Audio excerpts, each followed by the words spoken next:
창세기에서부터 요한계시록 마지막 장까지가 총망라되어 있는 그런 성경이고, 교회 시대의 마지막을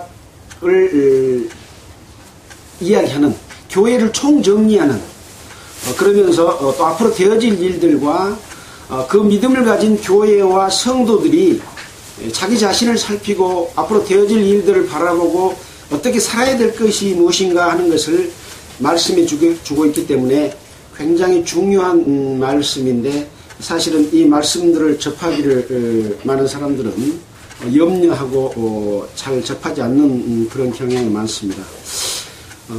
요한계시록 1장에 보면은 이 말씀은 예수 그리스도의 계시라고 되어 있습니다. 잘 아시지만 계시라는 말은 무슨 말이냐, 열 개자 보여줄 시자입니다. 열어서 보여주시는 말씀이기 때문에 사실은 우리가 그걸 볼 수 있어야 되는 그런 것이죠. 또 어떤 말씀이냐, 이는 하나님이 그에게 주사 반드시 속히 될 일을 그 종들에게 보이려고 그 천사들을 그 종 요한에게 보내어 지시하신 것이다, 이렇게 말씀하고 있습니다.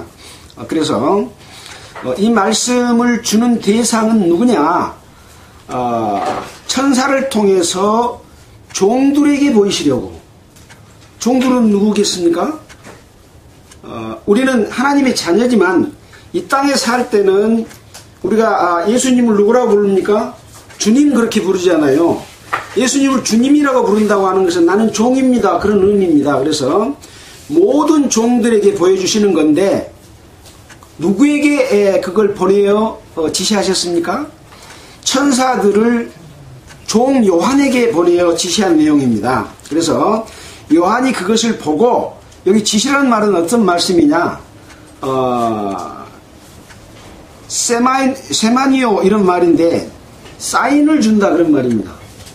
우리가 축구 경기를 할 때 감독이 사인을 주지 않아요. 이렇게 경기하라고. 그런 것처럼 그것을, 어떤 것을 알려주고 그렇게 보여주는 거죠.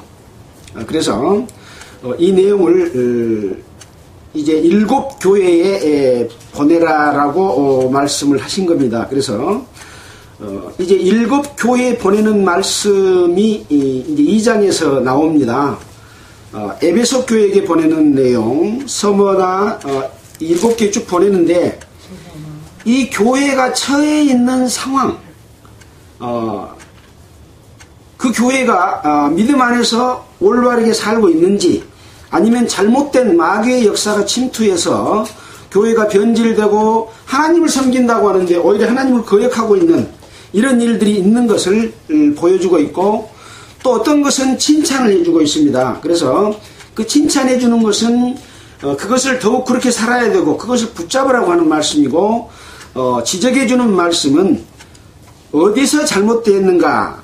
이 에베소 2장 4절에 보면 5절에 보면 그러므로 어디서 떨어진 것을 생각하고 회개하여 처음 행위를 가지라. 그래서 우리 신앙생활이 잘못됐는데 어디서 잘못됐지 하고 그것을 찾아서 자기의 잘못된 것을 다시 돌이키고 회개해서 처음 가졌던 구원받았을 때, 하나님이 제대로 태어났을 때 그 마음을 그대로 가지고 가기를 바라는 그런 말씀을 해주셨습니다.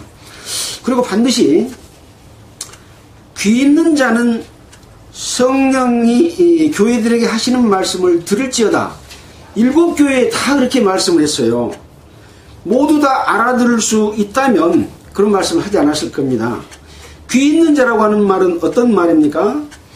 예수 그리스도의 말씀의 뜻을 이해하고 받아들이는 것을 귀 있는 자라고 말하고 있습니다.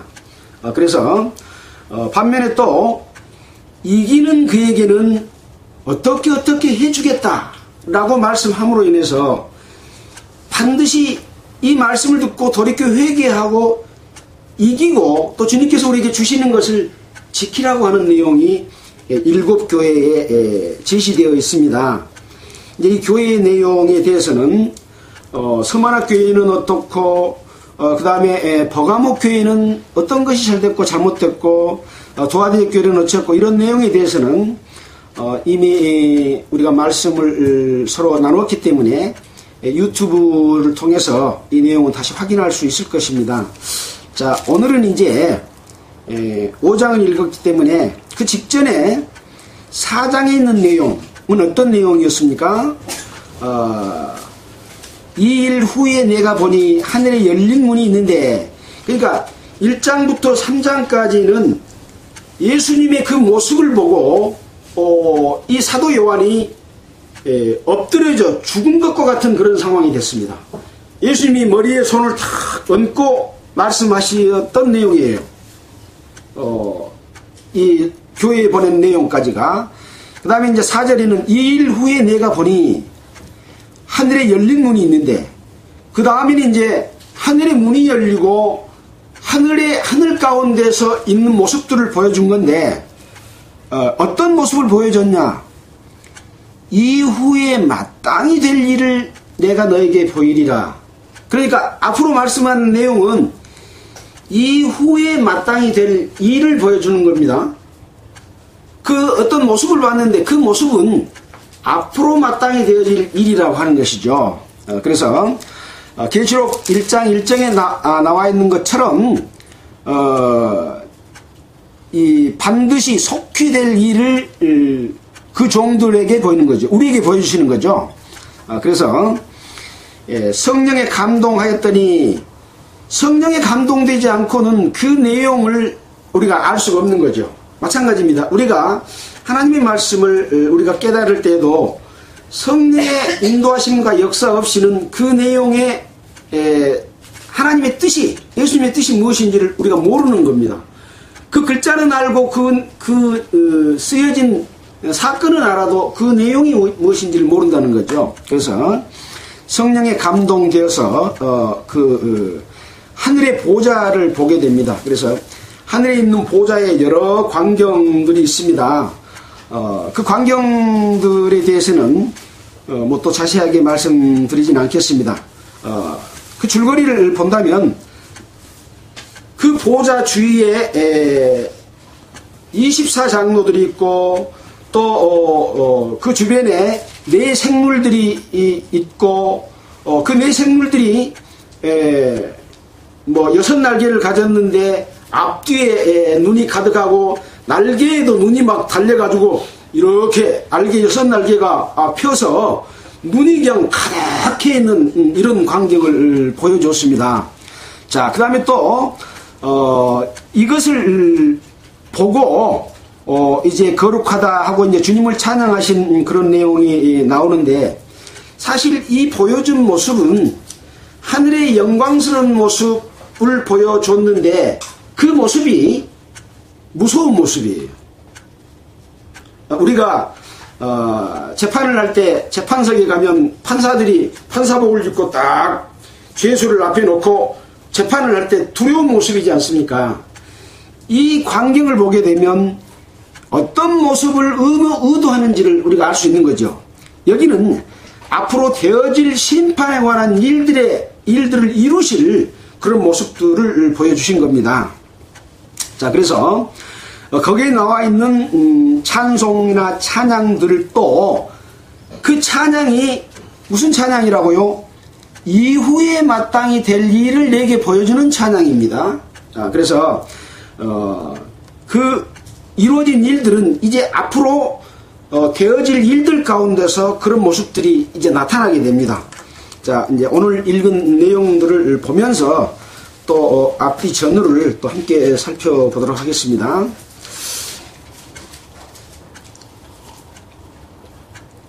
내가 봄에 사도 요한이 지금 하늘 문이 열린 그 광경을 보고 있는 겁니다.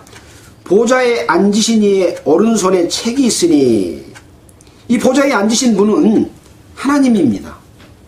책이 있으니 안팎으로 썼고 7인으로 봉하였더라. 지금 이 책은 우리가 보고 있는 이런 넘기는 책이 아니라 두루마리 책으로 되어 있는 겁니다. 그래서 이렇게 감아가지고 쭉 감아놨는데 7개인으로 봉을 해놨습니다. 그것을 하나하나 열어서 이것을 보여주실 텐데, 그래서 7교인이 다 떨어져야 그 내용을 이해할 수 있을지, 하나 떼어질 때 이해할 수 있을지 하는 것들은 우리가 함께 살펴보면서 보겠습니다. 안팎으로 썼어요. 아마 그래서 이제 뭐 성경학자들은 이 종이가 꽤 비싼 종이기 때문에 길이도 굉장히 길고 잘 만들어진 종이다. 그래서 앞뒤로 활용해서 썼다. 또 어떤 사람들은 앞에는 내용을 쓰고 뒤에는 그 요약하고 간추린 것을 설명하기도 했다. 뭐 이렇게 주장하는 사람들이 있습니다만 그것은 다 추측일 뿐이죠. 자, 2절입니다. 또 봄에 힘있는 천사가 그 음성으로 외치기를 누가 책을 펴며 그 인을 떼시기에 합당하냐 하니, 힘있는 천사, 왜 힘있는 천사라고 언급을 했을까요? 힘있는 천사는 무엇을 하려고 힘이 있을까요? 힘이 있는 천사는 어떤 힘있는 일을 하기 위해서 그렇습니다. 결국은 이 힘있는 천사는 뭐냐, 앞으로 되어질 심판에 관한 것을 나타내기 위한 그런 모습이죠. 그래서 계시록 10장 11절이나 18장 21절에도 힘있는 천사가 나타나서 그런 심판을 치르시는 내용들을 보게 됩니다. 그 인을 떼시기에 합당하냐 하니, 그래서 합당하는 자만이 이 인을 떼실 수가 있습니다. 4장 10절의 찬양 속에 24장로들의 찬양이 어떤 찬양을 했습니까? 우리 주 하나님이여 영광과 존귀와 능력을 받으시는 것이 합당하오니, 하나님이 영광을 받으시기에 합당하니, 합당하다는 말은 영광을 받을 만한 어떤 조건을 갖췄다. 주께서 만물을 지으신지라 만물이 주의 뜻대로 있었고 또 지으심을 받았나이다. 근데 그런 말씀을 드렸죠. 지금 만물이 주의 뜻대로 있습니까? 아니죠. 아담이 범죄함으로 말미암아 만물도 저주를 받고 사람들도 저주를 받아서 땅에서는 가시와 엉겅퀴를 내고 수고하고 땀을 흘려야 먹고 살 수 있는 것인데, 자, 여기서 말씀하는 이 만물이 지으신 대로 그대로 있다, 주의 뜻대로 있다고 하는 것은 새 창조를 의미합니다. 예수 그리스도께서 그 일을 이루심으로 말미암아 만유를 회복하시고 우리의 죽었던 생명을 다시 살리셔서 보라, 너희는 새로운 피조물이다.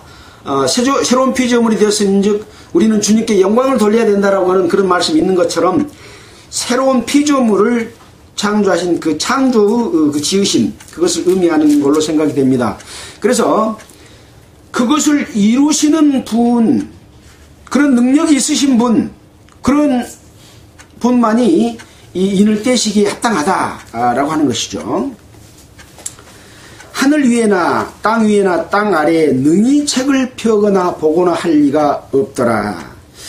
하늘 위, 땅 아래, 이때 당시에 이 요한계시록을 쓸 당시에 그들이 믿는 세계관을 나타내 보여주고 있는 거죠. 하늘 위에 세상이 있다고 봤고, 땅 위에 있다고 봤고, 땅 밑에도 세상이 있다고 본 겁니다. 그래서 그러한 관점이 이 기록 속에 지금 나타나 있는 거죠. 상황 속으로.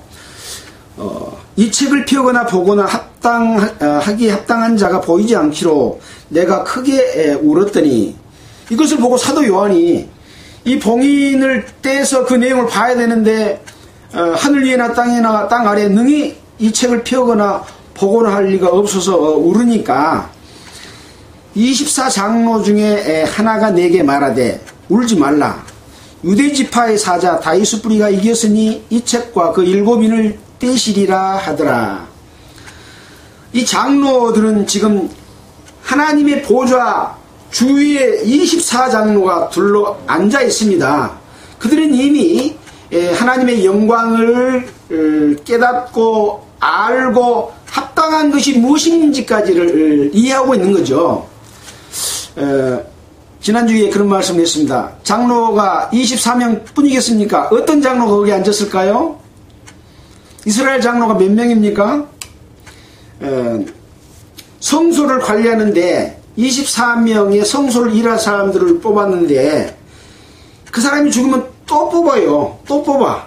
그렇게 해서 24장로들을 유지하고 있었는데, 그러고 보면 특별한 어떤 24장로를 거기다 앉히는 게 아니고 이것은 상징적인 의미다 라고 하는 것을 이 요한계시록을 쭉 읽어보면 그걸 이해할 수 있게 되고, 또 24장로뿐만 아니라 우리는 이제 예수 그리스도와 함께 십자가에 못 박혔고 장사 지냈고 함께 부활했고 하나님의 우편에까지 가 있는 사람들은 우리 성도들입니다. 우리의 시민권은 하늘에 있는 거죠. 그래서 이 상징적인 의미는 우리가 예수 그리스도와 함께 하나님의 보좌에 하나님의 예수 그리스도의 신부로서 함께할 우리까지 포함되고 있는 그런 큰 틀에서 볼 수도 있는 내용이라고 할 수 있습니다. 그래서 이 장로가 이제 그렇게 말을 한 겁니다. 다윗의 뿌리가 이기었다라고 하는 말씀을 하면서 히브리서 7장 14절을 나타내 보여주고 있습니다. 히브리서 7장 14절 잠깐 보고 넘어가겠습니다. 어떤 일을 했기에 인을 떼시기 합당한가? 7장 14절에 보면 우리 주께서 유다로 쫓아나신 것이 분명하도다. 이 지파에는 모세가 제사장들에 관하여 말한 것이 하나도 없고 멜기세덱과 같은 별다른 한 제사장이 일하다는 것을 보니 더욱 분명하도다.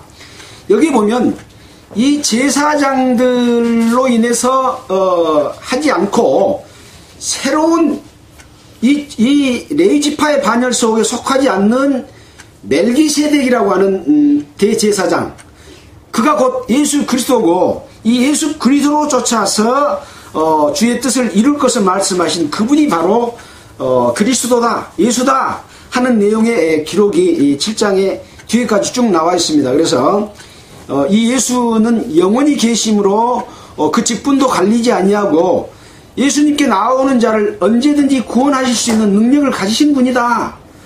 없어지지 않는 영원한 대제사장이다. 그런 말씀이죠. 그래서 그런 의미로 지금 다윗의 뿌리가 이기었다라고 하는 말씀을 제시를 해주고 있습니다. 그래서 계시록 22장 16절에도 보면 나는 다윗의 뿌리요 자손이니 라고 말씀을 했고, 예수님께서 그 다음에 이사야서 11장 1절로 10절에도 이새의 줄기의 한 싹이 공의와 정직으로 심판하실 것을 말씀해 주고 계시고, 로마서 15장 12절에서도 열방을 다스리기 위하여 일어나는 예수님이라고 표현을 하고 있습니다. 그래서 이 예수님만이 이 인을 떼시고 그 일을 이루어 가실 수 있는 분이다. 주관자다. 그런 의미로 이해하면 될 것 같습니다. 자, 6절입니다. 또 내가 보니 보좌와 내 생물과 장로들 사이에 어린 양이 섰는데 일찍 죽임을 당한 것 같더라. 7뿔과 7눈이 있으니 이 눈은 온 땅에 보내심을 입은 하나님의 7영이더라. 이제 7인을 떼시기 합당한 자가 누구다고 설명하고, 또 보니 보좌에 아까 24장로들이 있고 내 생물들이 있고 그 사이에 어떤 이치인지는 우리가 상상만 할 수 있겠죠. 어린 양이 섰는데 일찍 죽임을 당한 것 같더라. 근데 그 어린 양에게 7눈이 있고, 이걸 7눈은 뭐냐? 바로 온 땅에 보내심을 입은 하나님의 영이다. 또 7뿔이 있다고 그랬습니다. 뿔은 뭐 할 때 쓰는 겁니까? 상대편 적군을 받아버리는데 뿔을 쓰는 거예요. 뿔을 폼으로 있는 거 아닙니다. 염소뿔도 그렇고 섣뿔도 그렇고 자기를 지키고 적을 공격하는 데 있는 것이죠. 이 어린 양이 7인을 떼면서 이루실 심판에 관한 그런 모습이죠. 그래서 스가랴 2장 19절로 21절에도 보면 뿔이 나옵니다. 그 뿔이 어떤 역할을 하는지가 나옵니다. 잠깐 보고 갈까요? 스가랴 2장 19절. 스가랴 2장 19절입니다.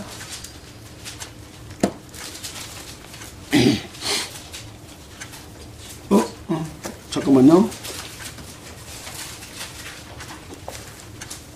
스가랴서 2장. 아닌데? 예루살렘이 핵심 뿌리다고.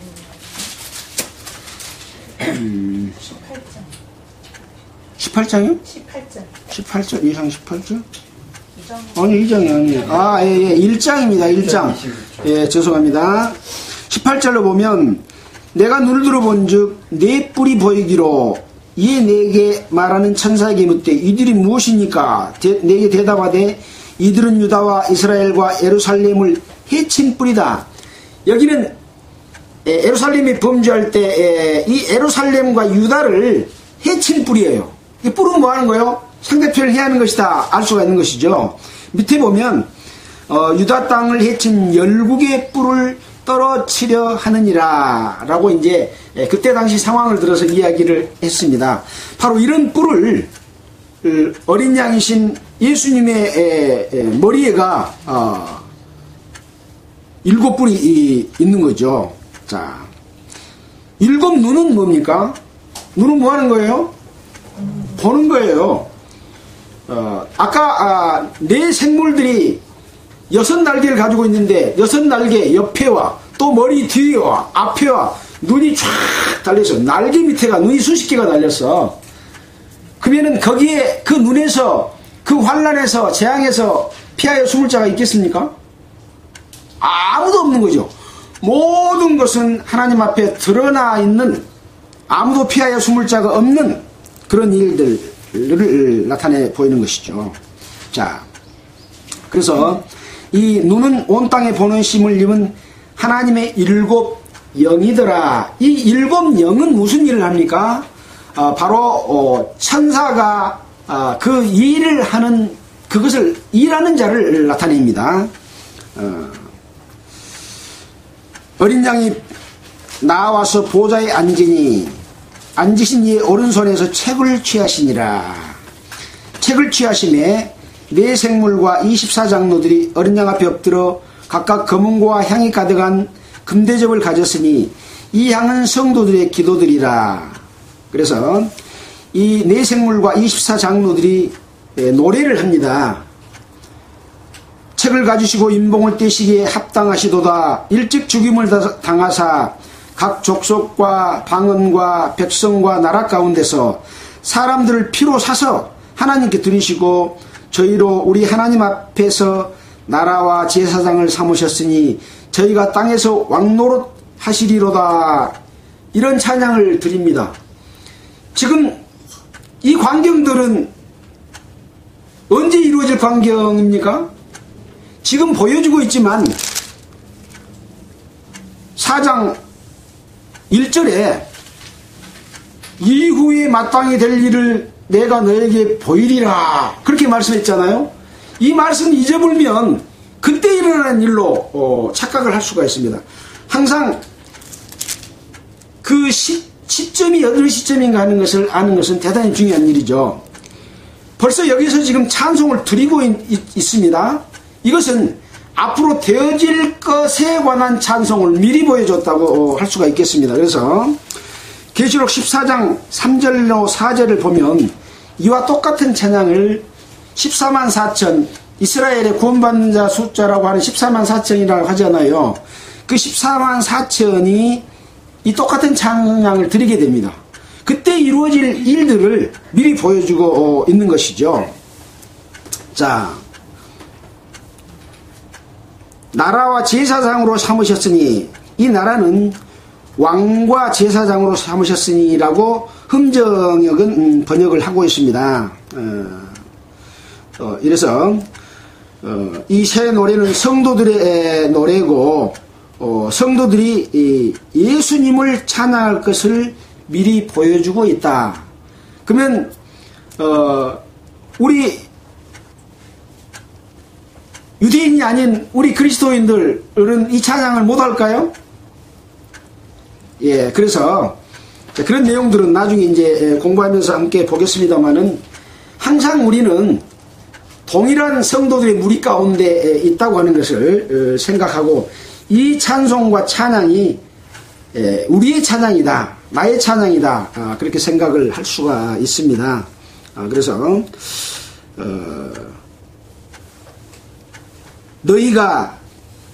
저희가 땅에서 왕노릇하리로다. 여기서의 저희는 누굽니까? 사람들을 피로 사서 하나님께 드리시고 저희로 그 사람들로 하나님 앞에서 왕과 제사장을 삼으셨으니 저희가 땅에서 왕노릇하리로다. 이 왕과 제사장으로 삼은 사람들은 누구예요? 바로 우리입니다. 우리. 그래서 나라와 제사장으로 삼으셨다. 그래서 베드로전서에 보면 너희는 왕같은 제사장이다. 성도들을 향해서 왕같은 제사장이라고 말하고 있습니다. 바로 우리 성도들이 땅에서 왕노릇할 것을 이야기를 하고 있습니다. 천년왕국에서 우리가 왕노릇 한다고 하는 말씀과 연관해서 생각해도 틀리지 않는 말씀일 것입니다. 11절입니다. 내가 또 보고 들으매 보좌와 생물들과 장로들을 둘러싼 많은 천사의 음성이 있으니 그 수가 만만이요 천천이라. 내가 또 보고 들으매 보좌와 생물들과 장로들을 둘러선 많은 천사의 음성이 있었다. 그러니까 이제 하나님의 보좌 주변에 있는 상황을 다시 한번 상기시키는 거죠. 하나님의 보좌 부분을 시간이 있기 때문에 다시 한번 살펴보도록 하겠습니다. 4장 2절입니다. 보라, 하늘의 보좌를 베풀었고 그 보좌에 앉으신 이가 있는데 앉으신 이의 모양이 벽옥과 홍보석 같고 또 무지개가 있어 보좌에 둘렀는데 그 모양이 녹보석 같더라.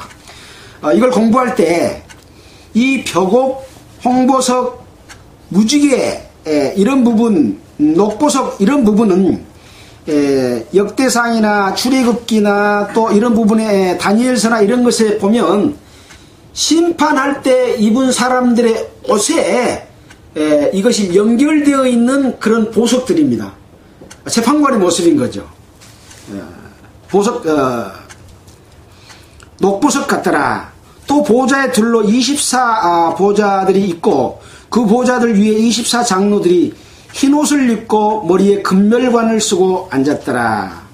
보좌로부터 번개와 음성과 내성이 나고 이 번개의 음성과 내성은 하나님이 임재하실 때 나타내서 어떤 것을 행하실 때 보여주는 모습입니다.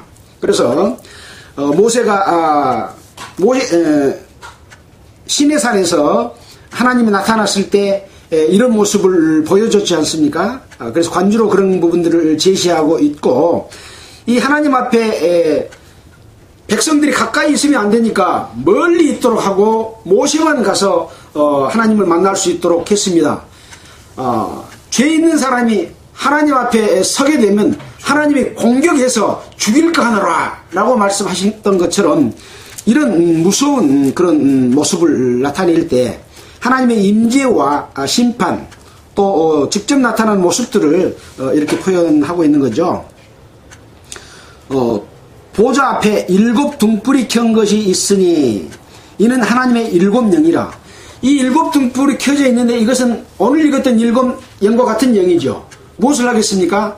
바로 앞으로 이들이 나가서 하나님의 일을 할 천사하고 영입니다. 그 영들이 나가서 일할 것들을 보여주고 있는 거죠. 보좌 앞에 수정과 같은 유리바다가 있고 보좌 가운데와 보좌 주위에 4 생물들이 있는데 또 이 보좌 앞에는 수정과 같은 그 유리 바다가 있다. 그러면 그 보좌에까지 갈 때 그 위로 가면은 어떻겠습니까? 기분이 좋겠습니까? 예, 물론 엄청난 그런 멋있는 광경을 보고 기분이 좋을 수 있고 화려하게 느낄 수도 있지만은 또 두려움도 함께 느낄 겁니다. 우리가 얼마 전에 저쪽 인천 쪽에 갔을 때 유리가 깔아진 그 계곡 위를 걸었을 때 상당히 두렵고 무섭기도 하고 그랬지 않습니까? 아마 그런 광경을 연상할 수 있을 것 같아요. 유리 바다가 있고 이 또 유리바다의 관주로서는 계시록 15장 2절과 21장 18절, 신명기 17장 19절로 제시하고 있기 때문에 과연 이 유리바다가 어떤 바다인가 하는 것들을 참고로 또 살펴볼 수가 있습니다. 그 다음에 이제 그 주위에 보좌 가운데와 보좌 주위에, 그러니까 보좌 가운데면 네 생물인데 배치하기가, 제가 그림을 이렇게 그려봤는데 배치하기가 참 어렵더라고요. 균형 있게 배치하려면은 한가운데는 없어야 되는데 가운데에 있고 또 좌우에 세 개가 있어야 네 생물이잖아요. 그래서 그런 모습들을 보여주고 있는데 이 생물은 앞뒤에 눈이 가득해요. 네 생물이. 자, 근데 그 생물의 생김새는 첫째 생물은 사자같이 생겼고, 둘째 생물은 송아지같이 생겼고, 셋째 생물은 얼굴이 사람 같고, 넷째 생물은 날아가는 독수리 같다. 근데 이런 모습들을 이스라엘 백성들은 구약 성경을 통해서 이미 보여줬던 그런 모습입니다. 그래서 저 생물들은 무엇을 의미한다 하는 것을 이스라엘 백성들은 이 내용을 읽어보면 알아요. 그래서 우리는 이 계시록을 읽을 때도 이와 연관된 말씀을 통해서 구약의 상황을 다시 한번 보면서 이것은 어떤 모습이구나, 이런 것들을 우리가 이해할 수 있는 거죠. 날아가는 독수리 같은데 네 생물이 각각 6날개가 있고 그 안과 주위에 눈이 가득하더라. 앞뒤에만 눈이 달린 거 아니라 날개 6날개와 주위와 날개 안에도 눈이 가득한 이런 네 생물, 우리가 상상하기 어려운 그런, 아마 그림으로 그리기도 어려운 그런 모습들을 보여줬습니다. 자, 11절 다시 돌아오도록 하겠습니다. 내가 또 보고 들으매 보좌와 생물들과, 이제 방금 그 보좌를 설명했지 않습니까? 그 보좌를 상상하시기 바랍니다. 생물들과 장로를 둘러선 많은 천사의 음성이 있으니, 그 둘러선 가운데서도 많은 천사들의 음성이 또 있는 겁니다. 근데 그 수가 만만이요 천천이다. 만만이면 몇 명입니까? 만만이면 1억 명이죠. 천천이면은 100만 명입니까? 1000만 명입니까? 그러나 이 숫자는 1억 명이라는 숫자 의미가 아니고 숫자가 많다, 천천, 만만, 그 말은 아주 많은 숫자를 의미하는 것이죠. 그래서 많은 천사들이 큰 음성으로 말씀을 합니다. 뭐라고 말씀하냐? 죽임을 당하신 어린 양이 능력과 부와 지혜와 힘과 존귀와 영광과 찬송을 받으시기에 합당하도다. 합당이란 말이 중요한 말이라고 그랬죠. 그래서 여기에 이 합당한 이 어린 양이 이와 같은 것을 받기에 합당한 분이다. 아까 찬양할 때는 하나님을 찬양한 찬양이었지만 또 이번에는 이 어린 양을 찬양하는 찬양이 또 함께 들어있습니다. 그래서 어떻게 보면 모든 하나님의 권능과 능력과 위엄과 영광을 한꺼번에 보여준 모든 말씀이 여가 총동원되어 있습니다. 이거보다 더 큰 것은 어느 곳에도 없을 만한 그런 것이죠. 그래서 다시 한번 반복해서 본다면 어린 양이 능력, 이 세상에 사는 사람들은 다 능력에 각각 사람마다 차이가 있고 한계가 있습니다. 아무리 능력이 있는 사람이라도 사람 이상의 능력을 나타낼 수가 없지 않습니까? 또 이 세상에는 많은 신과 많은 영들이 있습니다. 그 영들도 우주 만물을 창조하신 하나님과 예수 그리스도, 아들인 예수 그리스도의 그 능력하고 비교한다면 비교할 수 없을 만큼 연약한 존재들이고 신적인 존재지만 하나님을 대적하는 악령으로서 이 큰 능력 앞에 언젠가는 심판받아야 될 당사자들인 것이죠.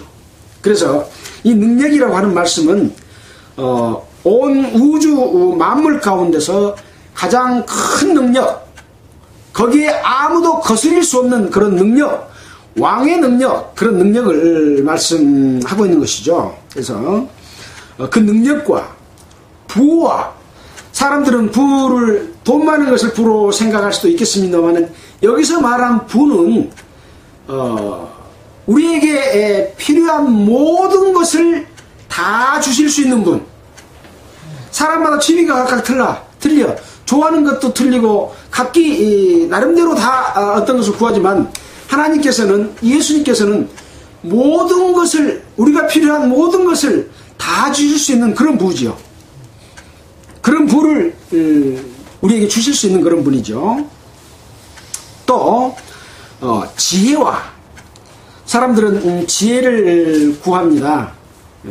그래서 남들에게 칭찬받고 저 사람에게 물어보면 모르는 것이 없고, 또 아무리 어려운 일도 잘 해결해주는 그런 지혜를 구하지만 그 모든 지혜는 예수 그리스도께서 가진 지혜보다 클 수가 없는 지혜고, 그래서 우리는 교회를 운영하고 교회 가운데 모든 일을 하면서도 이 예수님의 지혜를 구하지 않고 자기 지혜로, 사람의 지혜로 교회를 다스리고 통치하고 하려고 하는 일을 하고 있습니다.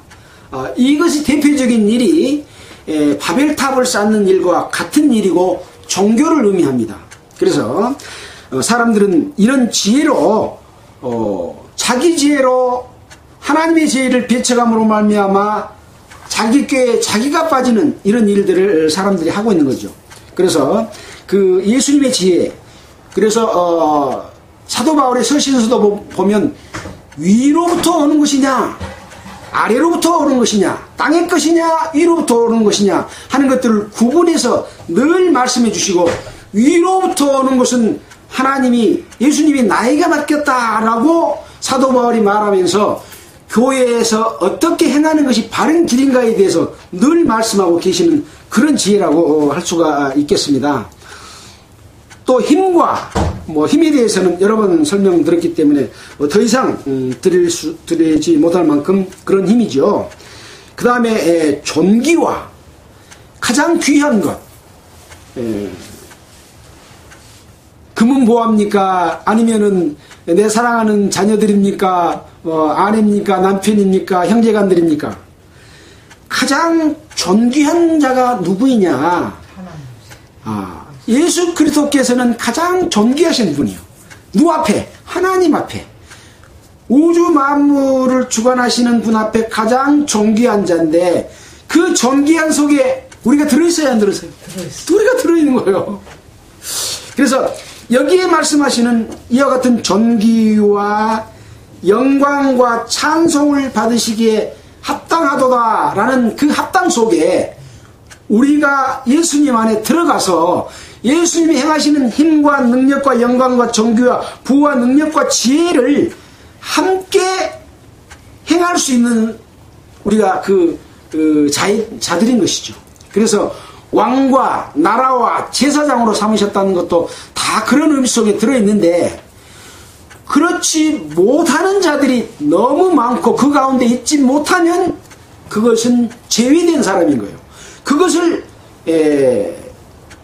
일곱 교회에 낱낱이 드러내서 말씀해줬고, 발람이 길을 가면 어떻고, 또 이세벨을 섬긴 자는 어떻고, 이렇게 그것들 그 영광에 참여하지 못하고 뺏겨버릴 자들, 또 흰옷을 줄 터인데, 그리고 이기지 못한 자에게는 그걸 주지 않는다는 의미가 있는 거죠. 그래서 이런 것들이 무엇인지를 알고 이 능력과 영광 속에 우리가 합당한 자로서 살 때 그 합당이 우리 것이 되고 함께 참여해야 되는 그런 엄청난 내용들이 이 속에 함께 들어있는 거죠. 합당하도다 하더라. 이것은 많은 천천만만의 천사의 음성으로서 그도 큰 음성으로 말씀해 주셨습니다. 아마 그 마음의 심중에 양 찌렁찌렁하게 심금을 울리는 그런 말씀으로 들려주셨을 겁니다. 내가 또 들으니 하늘 위에와 땅 위에와 땅 아래와 바다 위와 그 가운데 모든 만물이 가로되. 이번에는 누가 찬양을 해요? 만물이 찬양을 하는 거예요. 그래서 이 땅도 저주받고 사람도 저주받았지만 이 이늘때 시기에 합당한 다윗의 뿌리가 이기었으니 이 예수 그리스도의 이김으로 말미암아 다시 새로운 창조물, 우주 만물을 회복하시고 또 인간을 구원하셔서 새로운 피조물로 창조하신 그 창조, 그 속에 들어있는 거죠. 그래서 하늘 위와 땅 위와 땅 아래 바다와 그 위에 있는 모든 만물까지도 새롭게 창조를 한 겁니다. 이것이 이제 에베소서를 보면 연관된 말씀으로 또 나와 있습니다. 에베소서 잠깐 볼까요? 에베소서 1장입니다. 한번 보겠습니다.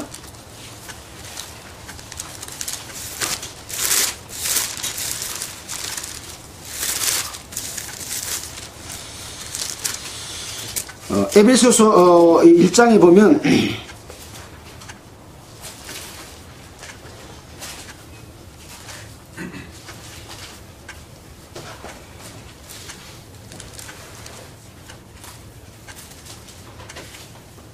자, 1장 9절부터 볼까요? 그 뜻의 비밀을 우리에게 알리셨으니 곧 그 기쁘심을 따라 그리스도 안에서 때가 찬 경륜을 위하여 예정하신 것이니.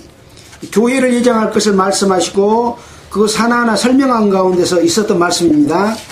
하늘에 있는 것이나 땅에 있는 것이 다 그리스도 안에서 통일되게 하려 하심이라.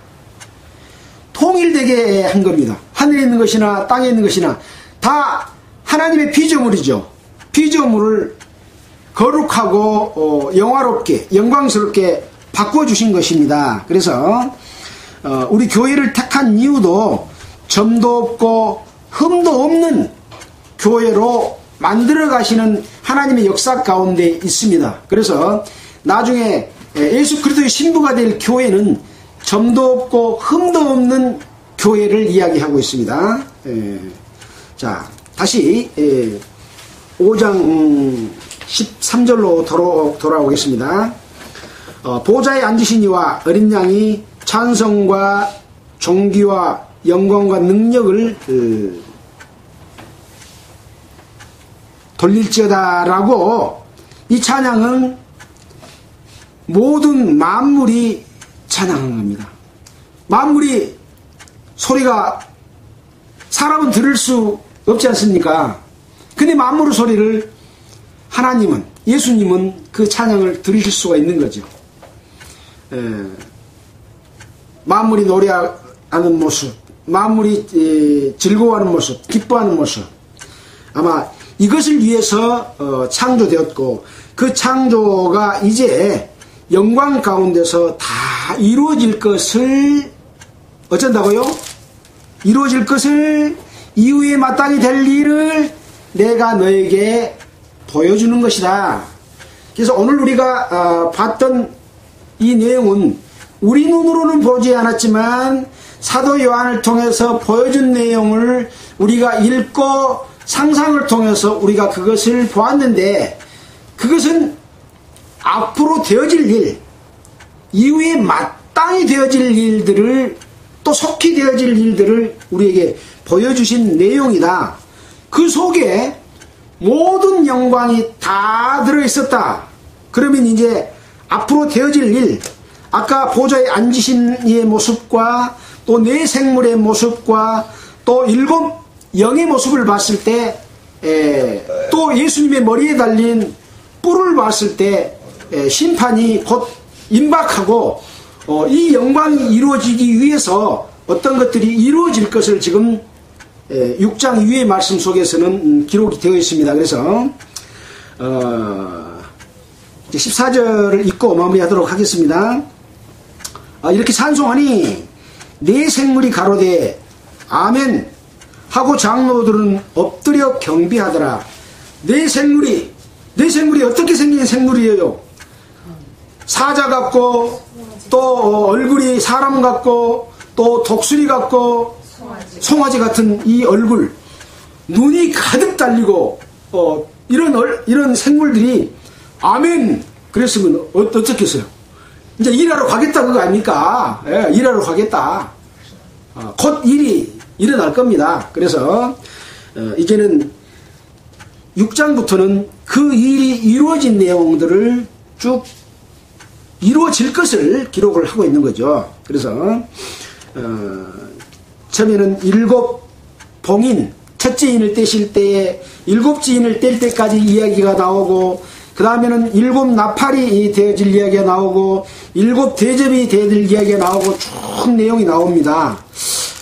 저도 이런 내용들에 대해서 많은 시간을 또 할애하고, 또 아까 그랬잖아요. 성령이 감동되지 않고 하나님께서 성령을 통해서 보여주시지 않으면 그 내용이 무엇인지를 알 수가 없습니다. 그러나 하나님 앞에 정말 순전한 마음으로 구원받은 성도가 이것을 알기를 기도하고 묵상하고 이 말씀들을 보고 그것을 또 주님의 합당한 뜻 가운데서 쓰기를 원할 때는 보여주실 걸 믿기 때문에 계속 공부하면서 여러분과 함께 이런 내용들을 살펴보고자 합니다. 마찬가지로 여러분들도 이 내용을 알기를 원하고 그것이 나에게 내가 자칫 잘못하면 함께 참여되지 못했을 때 이뤄질 수 있다고 하는 것들을 생각하면서 간절히 구하는 마음으로 함께 봤을 때 여러분에게도 그것을 열어서 보여주실 겁니다. 제가 하는 내용이 성령의 역사가 여러분 가운데 없으면 이야기입니다. 이야기로 끝납니다. 그러나 그것이 여러분 속에서 성령께서 일깨워주셔서 여러분 마음속에 와 닿으면 여러분은 이 요한이 느꼈던 그 영광과 능력과 경험을 함께하게 되고 그 내용이 무엇인지를 이해하게 되는 것이죠. 24장로가 이해했던 것처럼, 그리고 천사들이 아멘하고 찬양하고 또 경배했던 것처럼 여기 있는 모든 분들이 이런 아멘하고 예수 그리스도에게 영광 돌리는 경배를 드리는 여러분들이 되기를 바라면서 마치겠습니다. 기도드리겠습니다. 하나님 아버지, 참으로 감사를 드립니다. 요한계시록을 통해서 하나님께서 앞으로 되어질 일들에 관한 내용을 말씀해 주셨습니다. 이 말씀은 AD 100년경을 전후로 해서 기록된 말씀입니다. 그 이후에도 이 말씀은 계속 이루어지고 있고 그 마지막 주님께서 재림하실 때를 향하여 진행되고 있는 가운데 있습니다. 이러한 시점들을 올바로 우리가 이해하고 우리를 스스로 거룩하게 하는 그러한 기도 가운데서 주님께 주님의 몸된 교회에 함께 참여되고 그 영광 가운데 늘 이뤄지지 않도록 함께 해주시기를 간절히 바라고 원합니다. 또 오늘 말씀이 끝난 이후에도 형제 자매들이 서로 사랑하는 가운데서 합당한 뜻 가운데서 세상을 살 수 있도록 힘을 주시기를 원하면서 우리를 구원해주신 예수 그리스도 이름으로 기도드렸습니다. 아멘. 찬송가는 492장 하겠습니다.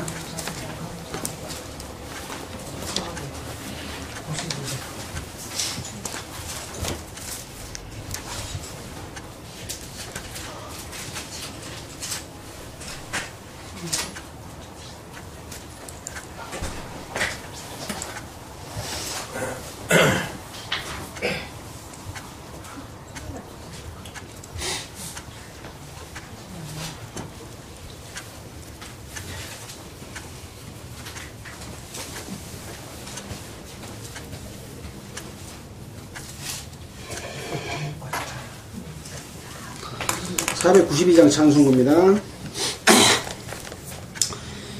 나의 영원하신 기록 생명보다 귀하다. 나의 갈 길 다가도록 나와 동행하소서. 주께로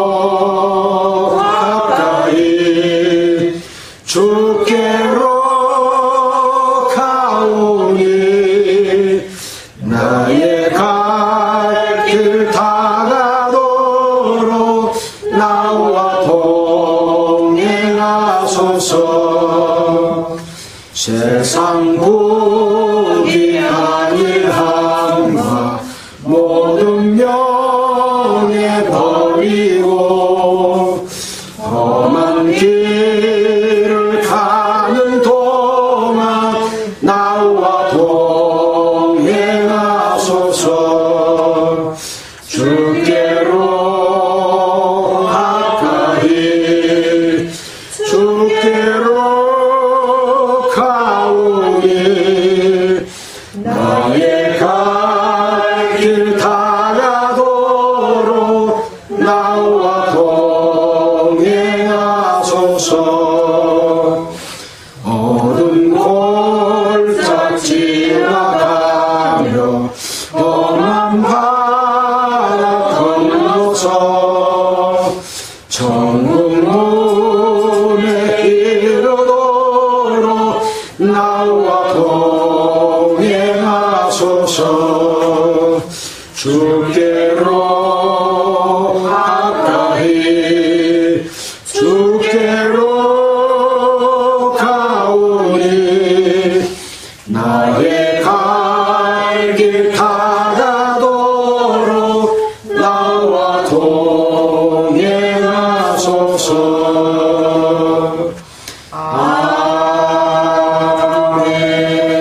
아멘. 시청자 여러분 안녕히 계십시오. 수고했습니다. 수고하셨습니다.